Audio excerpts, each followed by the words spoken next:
Hola, ¿qué tal? Buenas noches a todos. Primero que nada, pues agradecer la invitación a la Asociación Mexicana Hepatopancreato Biliar, a su comité organizador, a su comité académico, por la invitación a participar en este caso clínico, en el que compartiré un espacio académico con los panelistas que me permitiré presentar en primer lugar el doctor Carlos Chan, expresidente de la asociación, cirujano hepatopancreato biliar, profesor titular del programa de cirugía hepatopancreato biliar de nutrición, mi maestro, el doctor Daniel Anaya, cirujano oncólogo del Moffitt Cancer Center en Tampa, el doctor Moisés Cuquier, cirujano oncólogo en el Instituto Nacional del Cáncer de Panamá, y el doctor Camilo Barreto, cirujano oncólogo de la Universidad de Arkansas. Si les parece bien, arrancaremos con el caso clínico, que se trata de un caso clínico de cáncer de páncreas.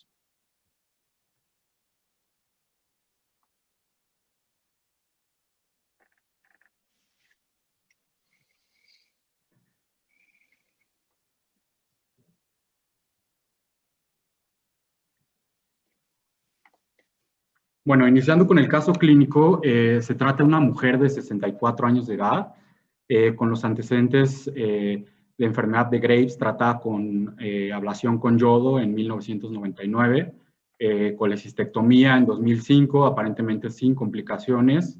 Ella, como enfermedades crónico-degenerativas, diabética e hipertensa, tratada con losartán, y una cardiopatía isquémica, aparentemente sin ninguna repercusión. Ella niega tabaquismo y etilismo como factores de riesgo, y su padecimiento actual lo inicia en diciembre del 2017, con 3 semanas de evolución, con ictericia, con prurito, con bilirrubinas totales de 8.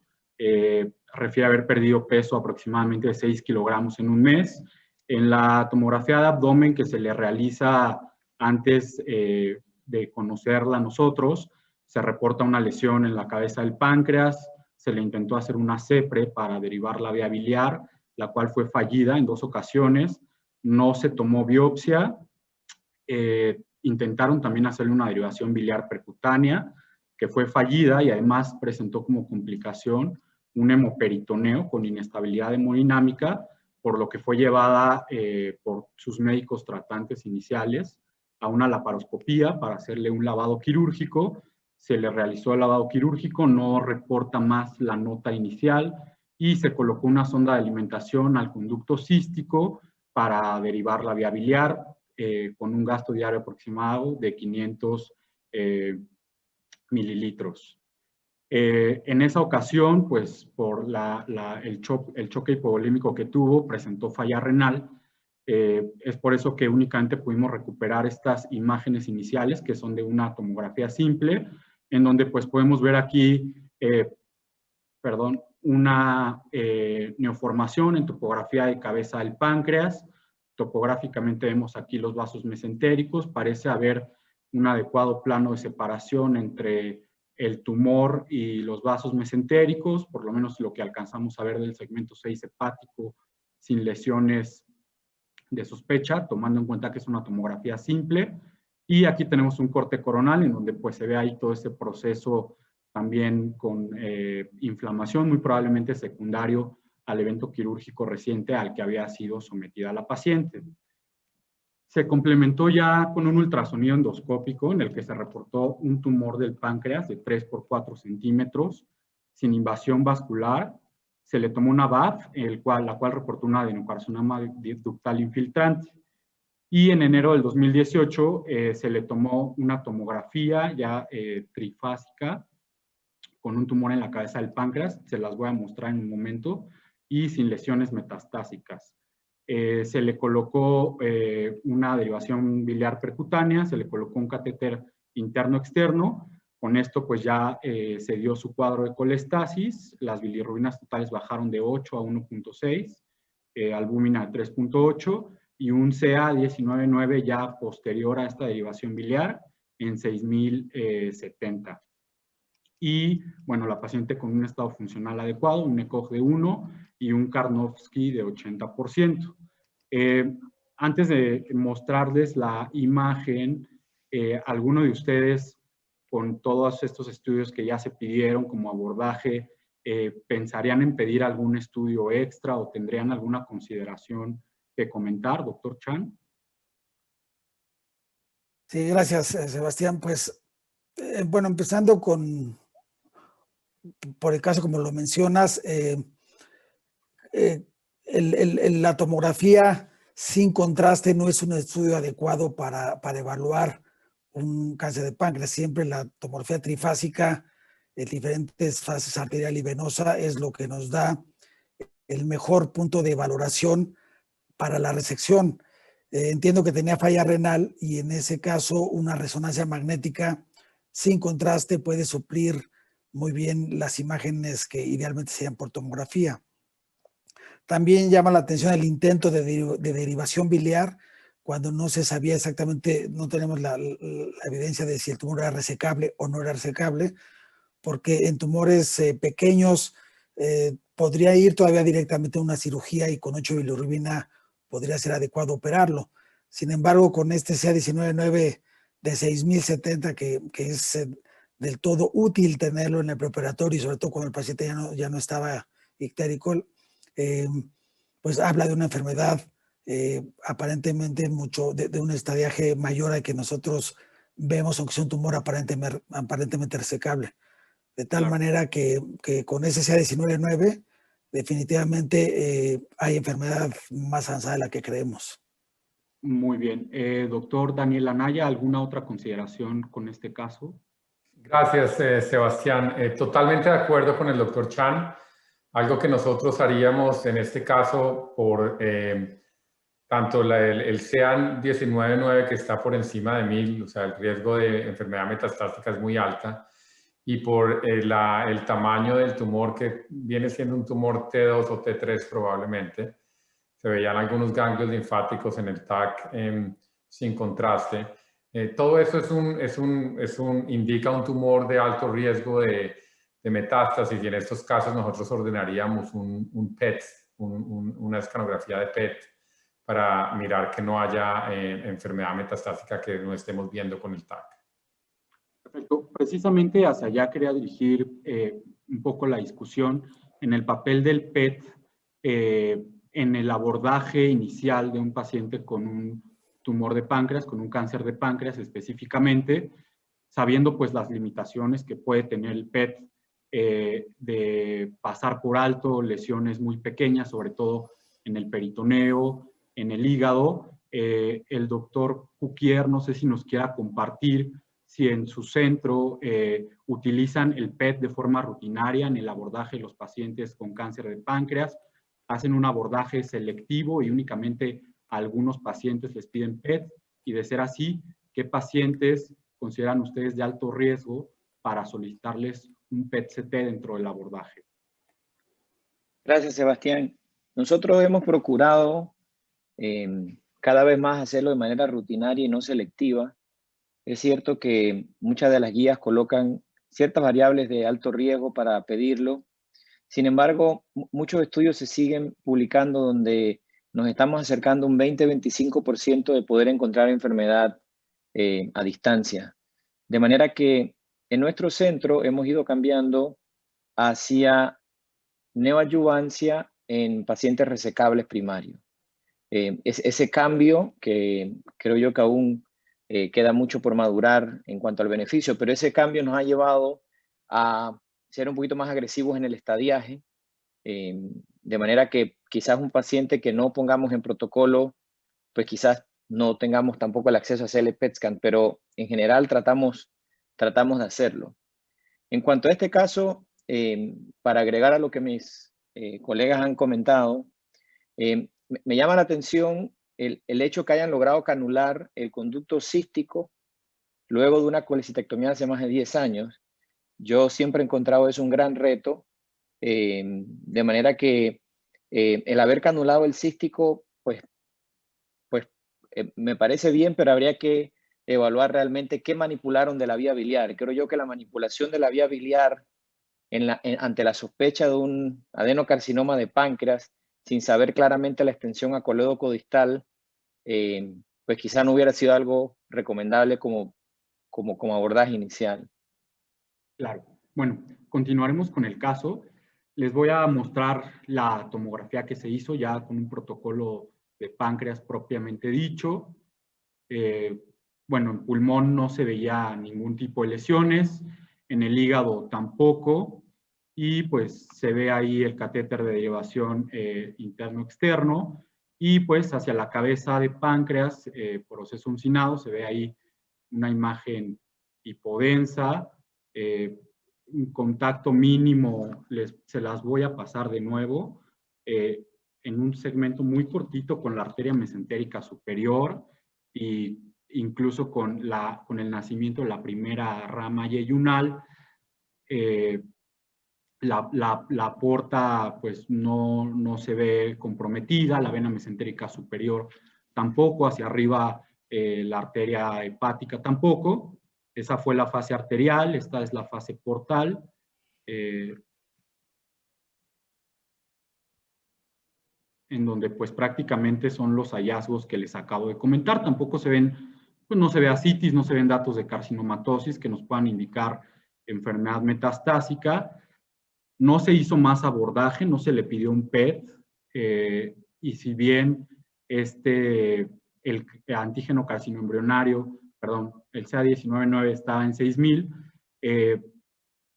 no se hizo mayor abordaje, ¿de acuerdo? El doctor Camilo Barreto, me gustaría escuchar cuál hubiera sido su conducta con estos estudios únicamente en cuanto al tratamiento a ofrecer al paciente.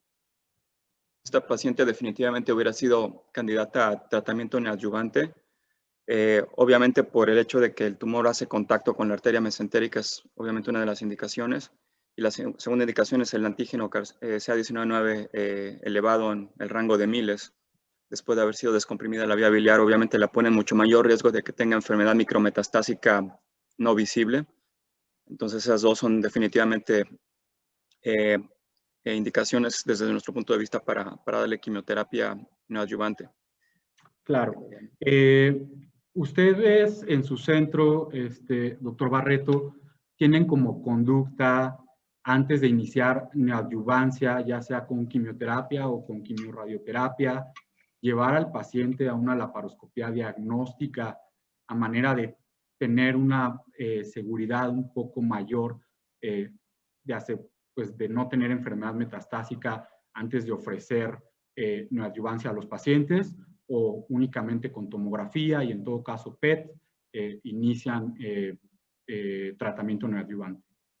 Generalmente lo iniciamos el tratamiento en forma neoadyuvante, no hemos hecho laparoscopía diagnóstica en forma rutinaria. En un paciente con datos equívocos en la tomografía o resonancia lo haríamos, pero no, a diferencia de cáncer gástrico, que es más rutinario, en el cáncer de páncreas no está todavía también establecido, pero es algo que probablemente pueda cambiar en el futuro. Pero definitivamente al momento de la resección planeada, después de completen el tratamiento neoadyuvante, antes de hacer la incisión, sí haríamos una laparoscopía en ese momento, aunque no antes del tratamiento neoadyuvante. Perfecto, muchas gracias. Bueno, posteriormente, bueno, aquí vemos la derivación biliar percutánea con la colangiografía que se hizo, en donde se ve una amputación en el colédoco intrapancreático. Se pudo pasar el catéter hacia la tercera porción del duodeno. Y pues muy a pesar de lo que todos opinamos, se decidió llevar al paciente a la laparotomía exploradora con intento resectivo en enero del 2018, no pudiéndose resecar el tumor por encontrar una intensa desmoplasia, una intensa adherencia entre el tumor y la cara medial de la arteria mesentérica superior. Entonces no se hizo más nada y pues se abortó el procedimiento quirúrgico. Posterior a esto, se hizo una nueva CEPRE con colocación de una prótesis metálica autoexpandible con la intención precisamente de iniciar neoadyuvancia. Aquí me gustaría saber su opinión, doctor Chan. El paciente ya estaba derivado con un catéter interno-externo y aún así, bueno, que estaba funcional y se decidió colocar una prótesis metálica. ¿Usted hubiera hecho lo mismo? ¿Hubiera continuado con el catéter interno-externo? ¿Cuál es el algoritmo que siguen actualmente en nutrición con los pacientes que van a ir a neoadyuvancia en cuanto a las prótesis?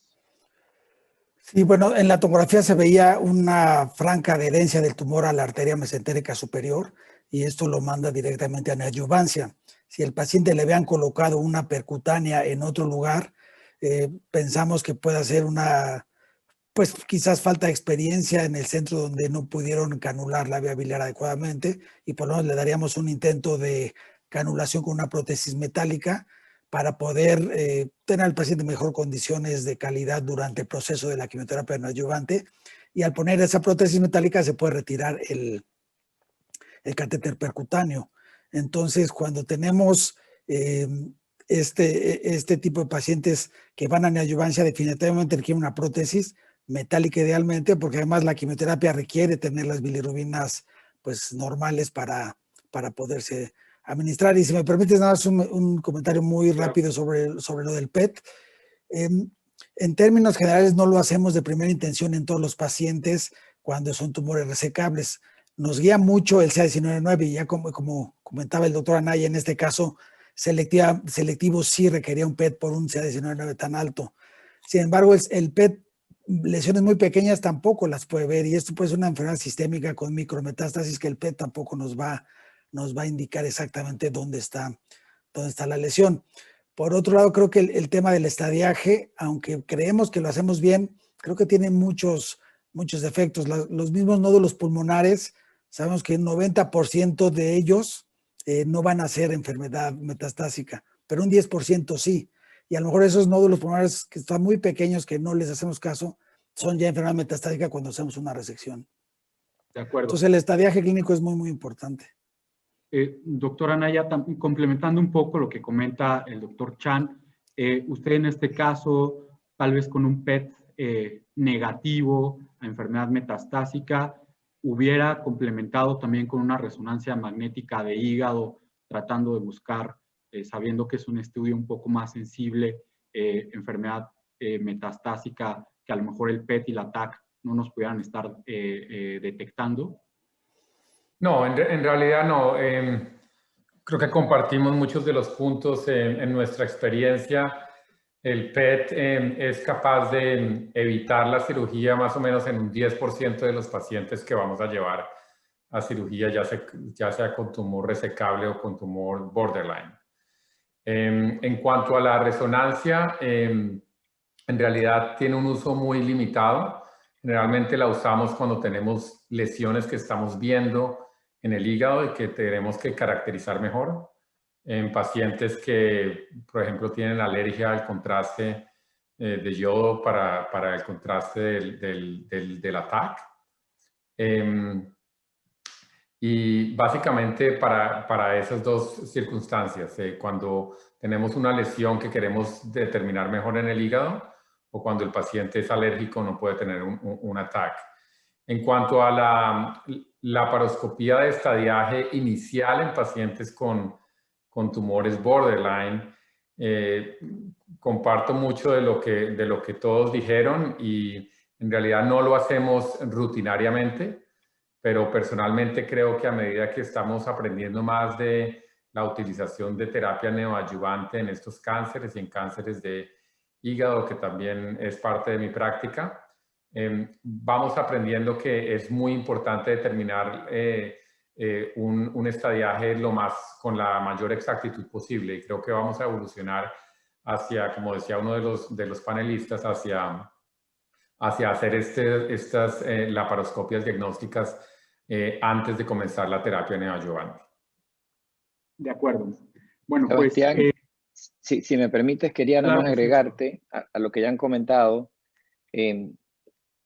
Me vi en la situación penosa de haber tenido que evaluar pacientes luego que le pusieron sus stents metálicos sin una adecuada conversación con mi equipo de gastro, y pues lo comento como una anécdota. Dependiendo de la longitud de la prótesis endobiliar que ellos tengan disponible en el momento, me ocurre en algunas ocasiones que el gastroenterólogo que hace el procedimiento no necesariamente está enterado del intento neoadyuvante y asumen que es un caso paliativo. Entonces, las prótesis que se colocaron en alguna ocasión por un lote que se compró en mi institución eran sumamente largas y debido a la obstrucción distal, esas prótesis terminaron quedando básicamente hasta la confluencia. Eran vías biliares cortas, esta por lo que muestra es un poco más alargada y la confluencia se ve alta, pero igual creo yo que vale la pena esa comunicación constante con gastroenterología porque realmente no queremos una prótesis que quede tan alta, ya que a la hora de proceder con la resección, eso nos ofrece un reto adicional. Muy bien. Bueno, pues sabiendo que el tumor era borderline por las características que vimos en la TAC, por el antígeno CA19-9, y ya con un método un poco más definitivo de derivación de vía biliar, se decide llevar al paciente a quimioterapia neoadyuvante, se le dan 6 ciclos con FOLFIRINOX, y me permito aquí mostrarles esta gráfica en donde vemos el descenso del CA19-9 a lo largo de esta quimioterapia neoadyuvante, cómo hay un descenso pues desde 1587, incluso estuvo en 6000 como vimos, en febrero del 2018 ya inicia la quimioterapia neoadyuvante hasta 53 en abril del 2018 que fue cuando concluyó. Doctor Barreto, ¿qué nos puede comentar en cuanto a los esquemas neoadyuvantes de quimioterapia? ¿Cómo escoger el esquema neoadyuvante en estos pacientes? Con todos estos estudios, el SWOG, el NeoPAX, ¿cuál nos pudiera decir que es el mejor esquema neoadyuvante en cuanto a tasas de respuesta? Bueno, ambos son, creo, bastante comparables. Evidentemente, FOLFIRINOX y gemcitabina Abraxane son por mucho los más utilizados, como todos ustedes saben. Los resultados del SWOG fueron bastante similares en cuanto a sobrevida global. Muchas veces lo que tiene que ver también es las características del paciente en específico. Para pacientes mayores, pacientes más ancianos, a veces es difícil tolerar el FOLFIRINOX, requieren más volúmenes de infusión. Eso puede tener que ver en la decisión de qué quimioterapia utilizar. Otros pacientes que tengan, por ejemplo, neuropatía por diabetes o por alguna quimioterapia previa, también es posible que no toleren bien el oxaliplatino del FOLFIRINOX. Y evidentemente, como mencionaron en la sesión pasada, es un proceso activo. Hay que estar evaluando frecuentemente los niveles de marcador tumoral y también de respuesta radiológica. Y si en un momento se nota que no hay una adecuada respuesta, cambiar al otro régimen. Y un 40% de los que no respondieron a FOLFIRINOX responderán a gemcitabina Abraxane y viceversa. FOLFIRINOX parece tener nuevamente una efectividad bastante comparable con gemcitabina Abraxane. Entonces creo que muchas veces la decisión, como dije en un principio, depende también de las características del paciente. Claro. Y digo, también del estado funcional en pacientes, a lo mejor con no el mejor estado funcional, doctora Anaya, en los que no podemos usar a lo mejor FOLFIRINOX porque no van a tolerar la toxicidad, en los que no podemos usar gemcitabina con nab-paclitaxel, ¿qué otros esquemas, qué otras opciones hay? Digo, en hospitales, muchos hospitales aquí en México, pues obviamente los pacientes llegan ya con muchas semanas de sintomatología, ya con una disminución en el estado funcional importante, desnutridos, o muchas veces no tenemos o no contamos con lo que les deberíamos de dar idealmente. ¿Qué otros esquemas alternativos recomendaría usted usar en estos pacientes, sabiendo que a lo mejor no vamos a tener las tasas de respuesta objetiva que tenemos con estos esquemas? Claro, lo ideal, como ya expusieron en cuanto a los resultados que se han mostrado, son los dos regímenes que se comentaron. Se pueden hacer regímenes con monoterapia de gemcitabina, que son más tolerados, sobre todo en pacientes que tienen problemas, comorbilidades y pacientes con estados funcionales un poco menores. Nosotros en nuestro centro, aparte de la neoadyuvancia con quimioterapia, también utilizamos selectivamente quimio-radioterapia. Entonces esto en pacientes particularmente con cáncer de páncreas borderline, después de hacer digamos, los ciclos iniciales de quimioterapia, ya sea con cualquiera de los regímenes que comentamos, hacemos una evaluación en la que miramos específicamente el riesgo de margen al riesgo de estar positivo. Y en pacientes que consideramos que el riesgo de esto es alto, damos una dosis de radioterapia utilizando SBRT, una dosis muy alta, la damos de 50 Gray en 5 sesiones. O sea, cada sesión 10 Grays, lo cual es una dosis equivalente biológica de hasta 100 Grays. Hacemos esto con radioterapia guiada por resonancia. Y vemos que en estos casos, como hay ciertas publicaciones también, no necesariamente con el mismo régimen de radioterapia, pero regímenes similares muestran que digamos, la incidencia de márgenes negativos es un poco mayor y de respuesta tanto en los ganglios linfáticos como en el tumor es también mayor. Muy bien. Se le hizo también, pues ya con esta respuesta documentada con el CA19-9, concluidos los 6 ciclos de FOLFIRINOX, se le hizo un nuevo PET, bueno, no un nuevo PET, más bien se le hizo un PET a la paciente, en donde se vio un tumor de 28 milímetros con un submax de 3.3. Se le hizo, disculpen si lo omití, un PET posterior a la parotomía, en donde no se documentó enfermedad metastásica y se había visto un tumor más o menos de 3.5 centímetros y con un submax más o menos de 13. No lo puse la imagen porque no pudimos recuperarla, pero bueno, en este PET post-neoadyuvancia se ve una respuesta parcial con disminución del tamaño y con disminución en el metabolismo. Y en este PET, en la parte que complementa con tomografía, pues si bien no es un protocolo de páncreas estrictamente, se observa un rodete graso de la arteria mesentérica superior en toda su extensión y del tronco celíaco, el rodete entre el tumor y los vasos. Con estos estudios, doctor Chan, ¿cuál sería su conducta? ¿Cómo evalúa usted la respuesta a la neoadyuvancia? ¿Cuánto tiempo hay que dar de neoadyuvancia? Y en esta paciente en específico, con este estudio, con el marcador que sabemos que disminuyó, con la paciente que siguió presentando un buen estado funcional y no presentó un deterioro en el mismo, ¿cuál sería su conducta? Sí, esta es una pregunta interesante, Sebastián, porque la respuesta a la neoadyuvancia a veces es un poco indirecta, es decir, el CA19-9 sin duda es el más importante en este caso porque el paciente lo producía y estaba muy alto. Entonces, guiarse por el CA19-9 y esa curva tan a la baja que nos mostraste es muy alentadora. El tema de la radiología puede ser no tan claro y a veces puede uno conformarse con que no haya progresado para saber que la respuesta es adecuada. El PET obviamente también marca menos metabolismo en esa zona, pero si no se hace un PET con la pura tomografía, a veces puede ser difícil evaluar una respuesta, pero sí el tejido cambia de ser un tumor activo a necrosis o a fibrosis.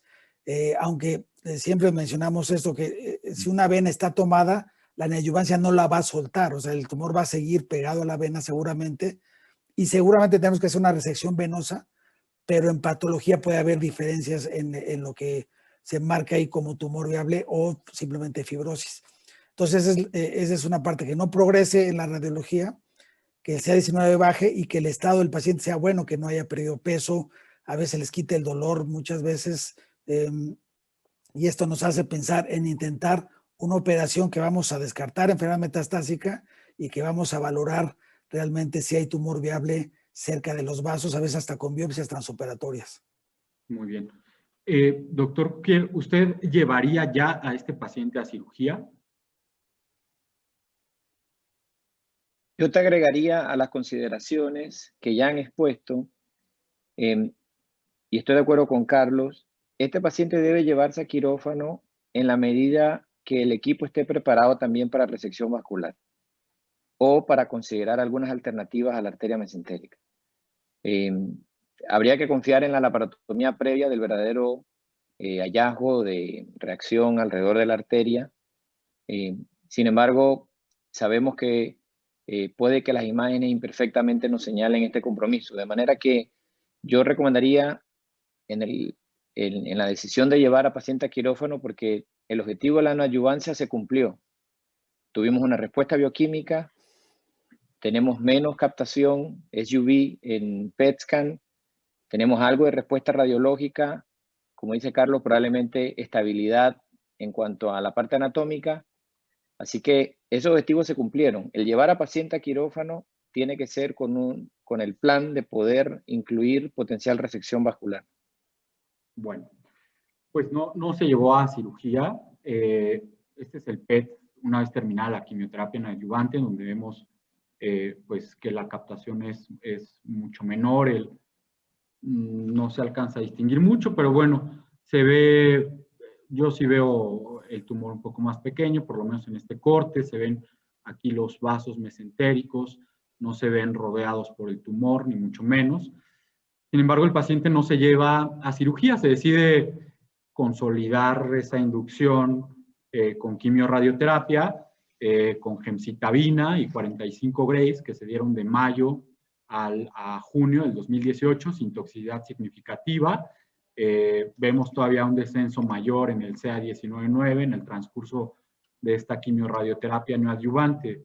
Aquí me gustaría preguntarle al doctor Barreto, esto pues refleja la heterogeneidad que tenemos en muchos centros, cuándo utilizar únicamente quimioterapia neoadyuvante, cuándo iniciar quimioradioterapia neoadyuvante, cuál es mejor, qué ventajas tiene una sobre otra, es para todos los pacientes o qué pacientes realmente se benefician de dar quimioradioterapia además de la quimioterapia neoadyuvante.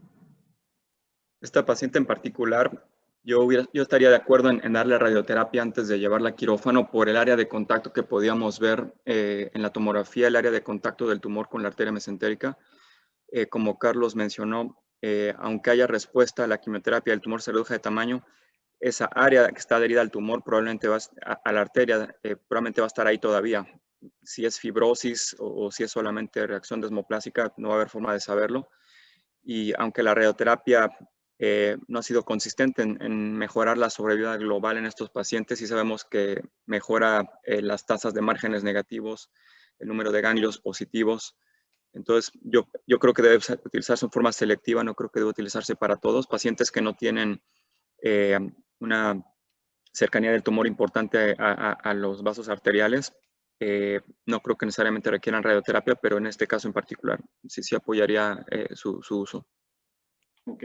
Doctor Anaya, un poco en relación a lo que nos comenta el doctor Barreto, si bien la mayoría de los estudios son observacionales, fase 2, no hay evidencia de la mejor calidad que le dé todavía un nicho definitivo a la quimioradioterapia, pues sí, esos estudios han demostrado una mejoría sustancial en muchos subrogados, sobre todo patológicos, como comentó el doctor, como invasión linfovascular, invasión perineural, necesidad de resección vascular, etcétera, etcétera. Incluso hay algunos estudios que reportan un menor índice de resecciones R1.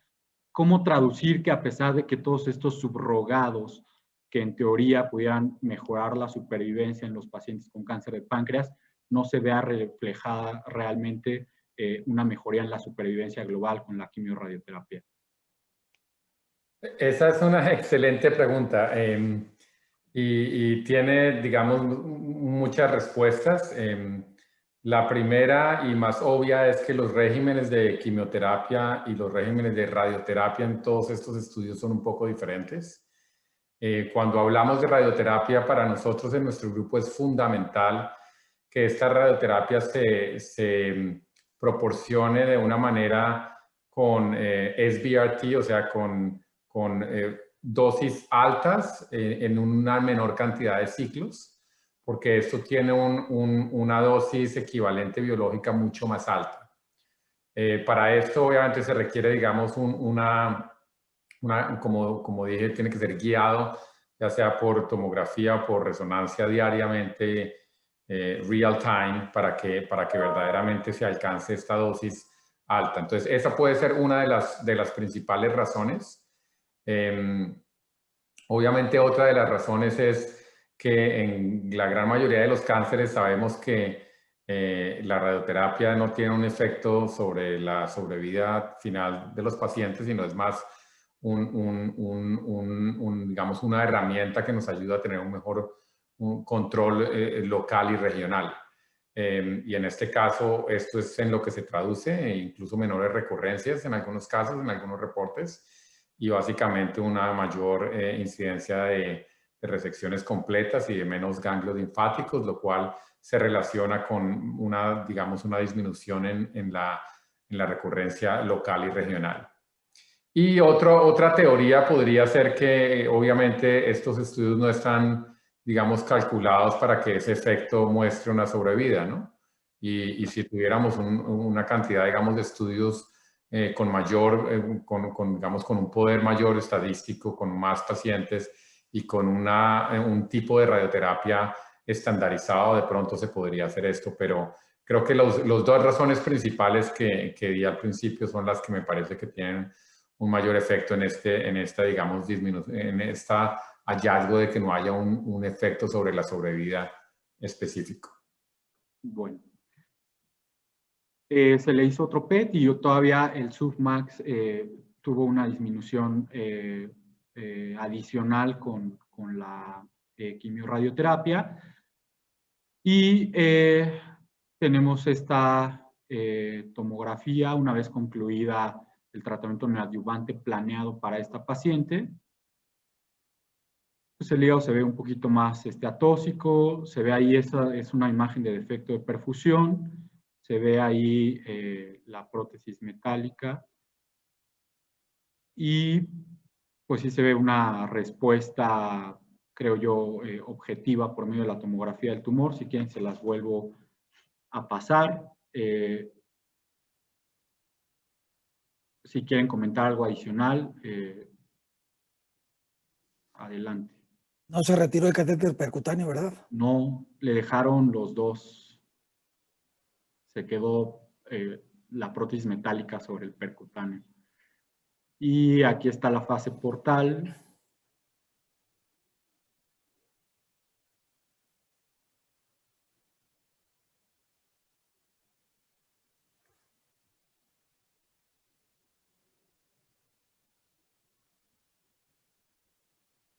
Con los hallazgos comentados.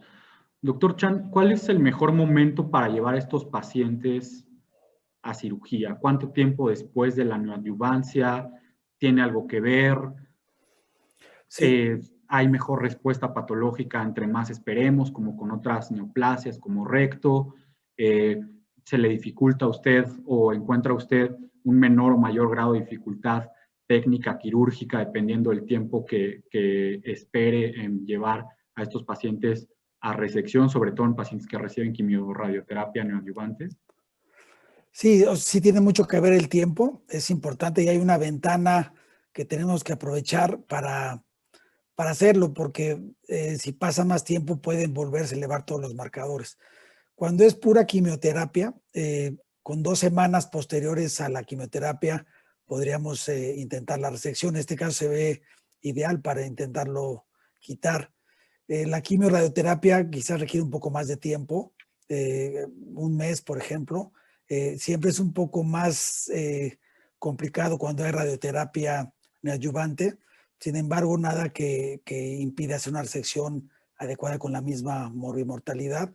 E incluso se menciona que la fístula pancreática post radiación puede ser incluso menor. Ya se me adelantó. Páncreas.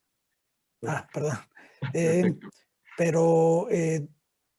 Ese sería el tiempo, aprovechar esa ventana, pero sí dejar un lapso mínimo de 2 semanas.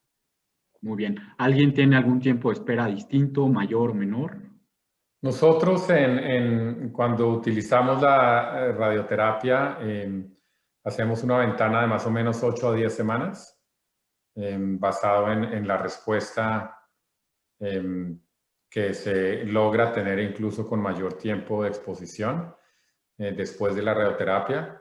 Y en nuestra experiencia, no sé si tenga que ver con el tipo de radioterapia y la dosis que se da, pero en nuestra experiencia estos casos son generalmente es en casos borderline, ¿no? Entonces todos los casos son relativamente complejos, pero en los casos borderline que tienen radioterapia y que son, digamos, iguales a otros similares que no la tengan, nos da, preferimos con radioterapia desde el punto de vista técnico. Los planos de disección son un poco más fáciles y como decía el doctor Chan y algunos estudios han mostrado, incluyendo el PRIOPAN, que muestra que está relacionado con una menor tasa de incidencia de fístula pancreática. Claro. La paciente se lleva en agosto, aproximadamente 6 semanas después, a una pancreatovenectomía cefálica.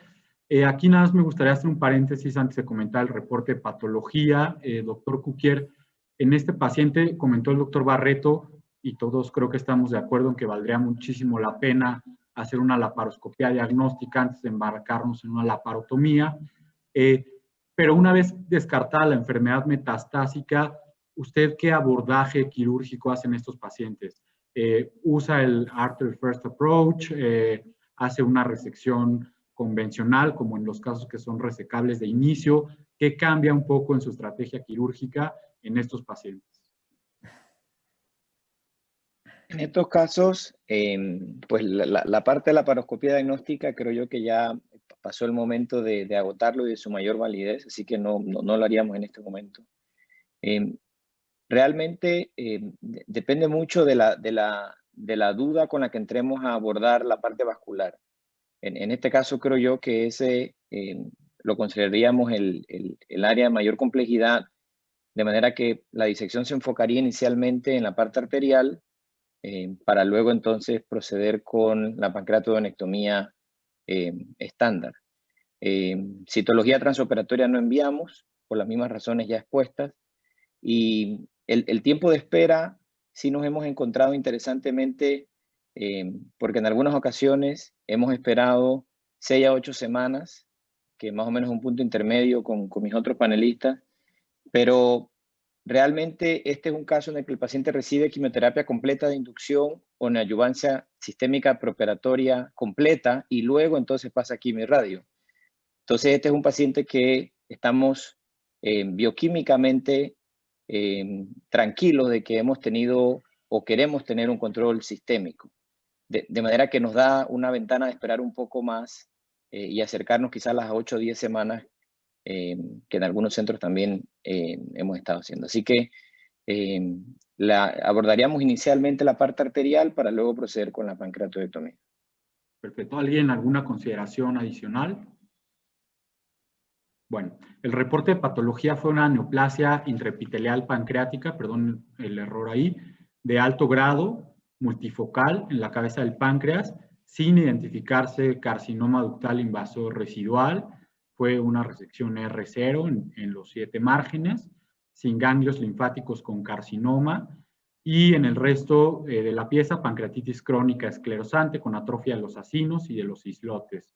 La inmunohistoquímica compatible, se le hizo ahí también inmunohistoquímica para ver si había defectos en mismatch repair.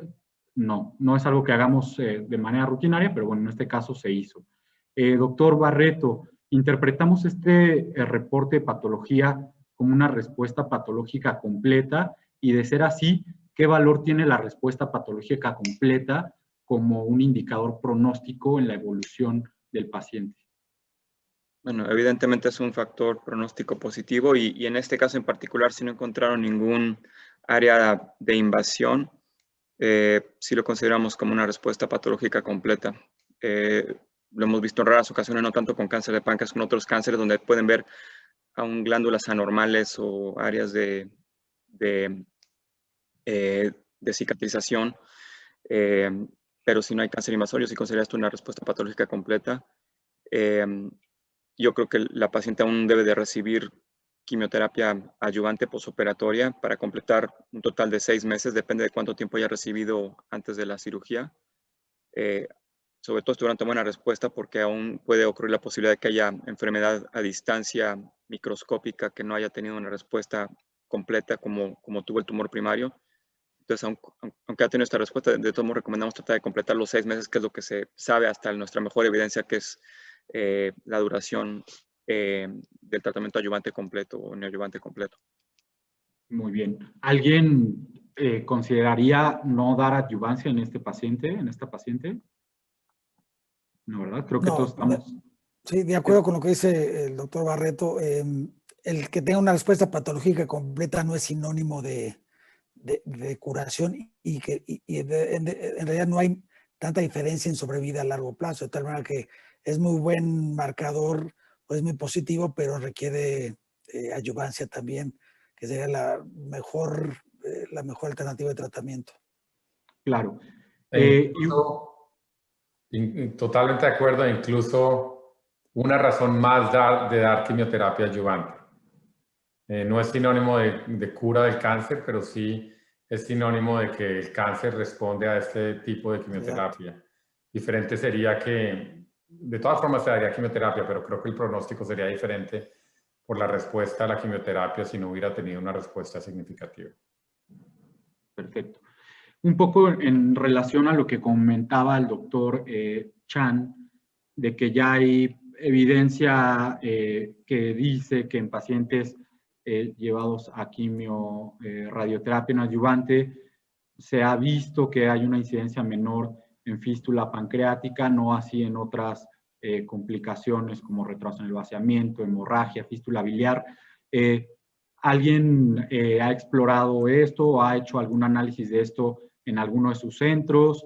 ¿Por qué creen que sea eso? ¿Cuál es la explicación que se daría? ¿Por qué se hace más duro el páncreas residual? ¿Qué piensan ustedes? Probablemente es por todas las anteriores. Más fibrosis en el páncreas obviamente se ha relacionado con menos riesgo de fístula pancreática. El hecho de que el tumor haya estado presente más tiempo, probablemente también haya inducido más dilatación del conducto pancreático, más atrofia del páncreas, que se relaciona con mayor duración del tumor in situ. Obviamente, para términos de función exócrina y endocrina del páncreas es peor, el paciente probablemente va a tener una función exócrina y endocrina más pobre a largo plazo, pero bueno, obviamente eso disminuye el riesgo de fístula pancreática. Muy bien. ¿Alguna otra consideración hasta aquí? Bueno. Sí, yo quisiera denotar ahí, Sebastián, el hecho de haber encontrado un PANIN-3 multifocal, creo que lo podemos interpretar de dos maneras. O este es el residuo de la destrucción de la porción invasora del carcinoma que quedó como PANIN-3, o estas fueron las células que sobrevivieron o las que quedaban, pero el PANIN-3 puede tener una distribución ductal extensa, de manera que este es un páncreas que habría que vigilar de cerca el remanente. No he visto yo una respuesta patológica que podemos llamar completa con una displasia severa residual. Me parece que biológicamente que hay un comportamiento mixto, en el que probablemente tenemos clonas que respondieron y clonas que aún sobrevivieron, lo que apoya mucho más lo expuesto previamente para adyuvancia. Muy bien. Doctora Anaya, me gustaría preguntarle si ustedes de manera rutinaria hacen pruebas mutacionales en estos tumores, hacen estudio de mutación en BRCA, en PALB2, en KRAS, mandan el tejido a banco de tumores. ¿Cuál es la conducta que están teniendo ustedes actualmente? Pues sobre todo con todas estas terapias blanco que están saliendo, inhibidores de PARP, a algunos pacientes sí o a todos. Sí, excelente pregunta y creo que es hacia dónde va el futuro y el cambio del manejo de tumores gastrointestinales. En general, en este caso, este paciente obviamente no le va a cambiar el manejo en este momento, pero sabemos que de todas formas el riesgo de tener recurrencia y enfermedad metastásica es importante. Entonces nosotros rutinariamente hacemos banco de tumores. Tenemos banco de tumores para todos estos pacientes. Y en general hacemos, ya sea cuando se presenten con la metástasis o cuando es indicado por algún ensayo clínico en el que el paciente esté involucrado, los estudios relevantes desde el punto de vista de fusiones y mutaciones que están relacionadas con el cáncer de páncreas y con potencial de terapias blanco, como usted menciona. Muy bien, muchas gracias. Bueno, a la paciente decidió dársele adyuvancia, que se le dio en este caso con gemcitabina y capecitabina, de acuerdo a la evidencia por el estudio SPAC4 en ese momento. Y vemos el seguimiento hasta la fecha, se ha mantenido con CA19-9 sin elevación significativa, estable, se ha seguido con PET, los cuales han sido negativos. En cuanto a la adyuvancia, que también es un tema, creo que fundamental en estos pacientes, doctor Chan, sabemos que obviamente lo ideal es que estos pacientes se vean de forma multidisciplinaria, evidentemente, y tomar decisiones junto con el oncólogo médico, con el radiooncólogo, obviamente nosotros como cirujanos. ¿Usted cuál cree que sea el mejor esquema adyuvante? ¿Cuánto tiempo después hay que iniciarlo? ¿Cuánto tiempo después ya no conviene iniciarlo? O qué comentarios nos podría hacer al respecto. Sí, pues estos estudios SPAC que tú mencionas, que fueron del 1 al 4, fueron pues cambiando las drogas de 5-FU hasta que empezó la gemcitabina, primero como monoterapia y luego en combinación. Entonces, gemcitabina con capecitabina es una buena alternativa de adyuvancia. Folfirinox nuevamente, o folfirinox modificado, es una buena alternativa de adyuvancia. Y sí, como tú dices, es un manejo multidisciplinario en donde en nuestro caso parte de oncología lleva directamente este tratamiento, incluso el seguimiento, siempre de la mano de cirugía, sobre todo los primeros meses en donde puede haber todavía dificultades quirúrgicas un poco para tolerar, no sé, los alimentos y todo. Y en relación a la fístula pancreática que mencionabas, en todos nuestros casos ponemos stents externos para ferulizar la anastomosis pancreática. Muy bien. Doctor Cuquier, ¿cómo hacer el seguimiento de estos pacientes? No hay evidencia que diga que el seguimiento mejore la supervivencia en caso de recaída de los pacientes. Sabemos lo que recomienda la NCCN, la ESMO. ¿Cómo hace usted el seguimiento en estos pacientes? Nosotros no utilizamos el PET de rutina para seguimiento, aunque tiene todo el sentido dado la evolución del caso. Probablemente la adyuvancia quizás en nuestro caso hubiera sido diferente, porque si nos funcionó el FOLFIRINOX no hubiéramos cambiado de terapia, pero me parece una consideración adecuada también dado la respuesta patológica completa y la baja del CA19-9. Nosotros pues vigilamos a nuestros pacientes cada 4 o 6 meses, bioquímicamente y tomográficamente. Ojalá tuviéramos el recurso de hacer quizá más deliberadamente PET-CT en pacientes de alto riesgo, sobre todo una paciente que se presentó con un CA19-9 en 6.000. Eso siempre incomoda durante todo el proceso que uno lleva en los primeros años, pero lo hacemos por ahora con tomografía y CA19-9 cada 4 a 6 meses y luego lo vamos espaciando dependiendo después de los 2 años. Ok. Y doctor Barreto, ¿quién debe hacer el seguimiento? ¿El oncólogo médico, el cirujano, ambos? ¿Cuál es la recomendación? ¿Cuál es su experiencia? Creo que no es necesario duplicar necesariamente todas las visitas. Sin embargo, a veces es importante que el cirujano siga a los pacientes en caso de que tengan alguna complicación. Por ejemplo, insuficiencia exócrina es algo que a veces los oncólogos no detectan. El paciente sigue perdiendo peso, está con diarrea, distensión y no le han empezado a dar creón o suplemento de enzimas pancreáticas. En nuestra práctica, una vez que los pacientes se encuentran estables, no tienen datos de insuficiencia exócrina y que no han tenido ninguna complicación quirúrgica, generalmente los vemos al terminar el tratamiento adyuvante, que han terminado todo el tratamiento por completo. Eso tomará 6 meses a 1 año en total, y después de eso creo que es adecuado continuar el seguimiento con el oncólogo médico. Claro. Y por último, aunque no tiene mucho que ver con este caso, pero creo pertinente mencionarlo, doctora Anaya, pues en centros de alto volumen la mortalidad es muy baja, la morbilidad no ha disminuido sustancialmente, pero se puede rescatar perfectamente bien a los pacientes en centros como en los que están todos ustedes. La literatura reporta que a veces hasta la mitad de los pacientes no reciben adyuvancia. ¿Esto es diferente en centros de alto volumen o ese porcentaje se mantiene? Yo creo que esto varía y varía un poco. Cuando uno mira las publicaciones, nosotros como buenos cirujanos siempre creemos que operamos en los pacientes más complejos comparándose con los demás. Pero la realidad es que en estos centros de alto volumen yo creo que las características de los pacientes son muy similares. Es más de acuerdo al sistema que tenga, digamos, el sistema multidisciplinario, que no es solo importante en la decisión de esto, sino también en la, digamos, ejecución del manejo de rescate, no solo de rescate de complicaciones operatorias, sino de rescate de complicaciones de oncología, de quimioterapia.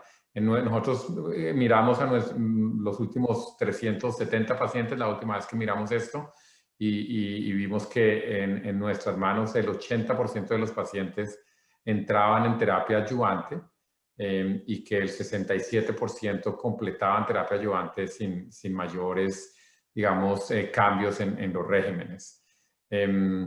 Esto, como lo digo, digamos, tenemos un sistema en el que hay un equipo de lo que llamamos physician extenders, que son como el equivalente en nuestros países como, digamos, médicos generales que trabajan con los cirujanos y que están, digamos, conocen esto muy bien y están enfocados en el manejo de los pacientes y en reconocer rápidamente complicaciones y en incluir a los pacientes en todo, digamos, en todo el sistema durante todo el proceso, desde el diagnóstico, el estadiaje, la cirugía y la quimioterapia. Entonces yo creo que esto varía, obviamente, cuando vemos los estudios randomizados, es más o menos entre el 50 y el 60, de pronto hasta el 70% que reciben la terapia adyuvante, y es un punto muy importante de por qué incluso a pesar de, digamos, resultados como el PRODIGE 2024, en el que la sobrevida fue muy alta en el brazo del FOLFIRINOX, la realidad es que muchos de esos pacientes no pueden llegar a tener esa terapia, y por eso es una de las razones por la que la terapia neoadyuvante debe ser una consideración importante. Claro. Y bueno, pues la paciente actualmente está con una supervivencia global de 36 meses en buen estado funcional y pues esperamos que así siga. Aquí termina el caso clínico, estamos abiertos a comentarios, a puntualizaciones adicionales que cualquiera de nuestros panelistas quiera hacer, y pues de antemano les agradezco su participación y sin duda sus muy valiosos aportaciones, comentarios y puntos de vista de experto como lo que son. Muchas gracias. Muchas gracias, Sebastián, y a la asociación por la invitación. Ha sido un placer de verdad estar con ustedes. Gracias. Yo nada más agregaría que el futuro del tratamiento de cáncer de páncreas, como mencionaste hace rato, es nuevos medicamentos, nuevas modalidades de acuerdo a la biología de cada tumor y al estudio de cada pieza para ver si se pueden agregar nuevos tratamientos. Me llamó la atención que al principio mencionaste que se trataba la hipertensión con los sartán. Curiosamente también hay estudios ahora con los sartán manejando que tenga algo que ver con el tejido estromal alrededor del tumor. Pero bueno, el futuro tendrá que ser con tratamiento médico, sin duda. Muy bien. Doctor Barreto. De acuerdo. De nuevo, muchas gracias por la invitación. Y también algo que hemos mencionado en algunas otras situaciones es la importancia de que todos estos pacientes sean referidos a un centro de alto volumen. Todavía en el estado en donde en donde trabajo en Arkansas, es muy común ver pacientes que tratan de operar en un hospital comunitario y acaban con un margen positivo, no reciben quimioterapia, no los abordan adecuadamente. Entonces, obviamente recalcar la importancia de que estos pacientes sean referidos a un centro académico con alto volumen y experiencia. De acuerdo. Doctor Guquier. Me uno a las felicitaciones por esta excelente actividad y gracias a la invitación a participar. Yo creo que el mensaje claro de 4 cirujanos de que consideremos opciones no quirúrgicas debe escucharse a todos los niveles. La evidencia está demostrada y es nuestro papel liderizar en cierta manera esta toma de decisiones desde las fases iniciales. De manera que pues, creo yo que ese mensaje cada vez es más contundente y la evidencia lo apoya. Muy bien. Pues muchas gracias, buenas noches y seguimos acá en el Congreso. Hasta luego. Gracias. Gracias. Hasta luego, gracias. Gracias. Gracias.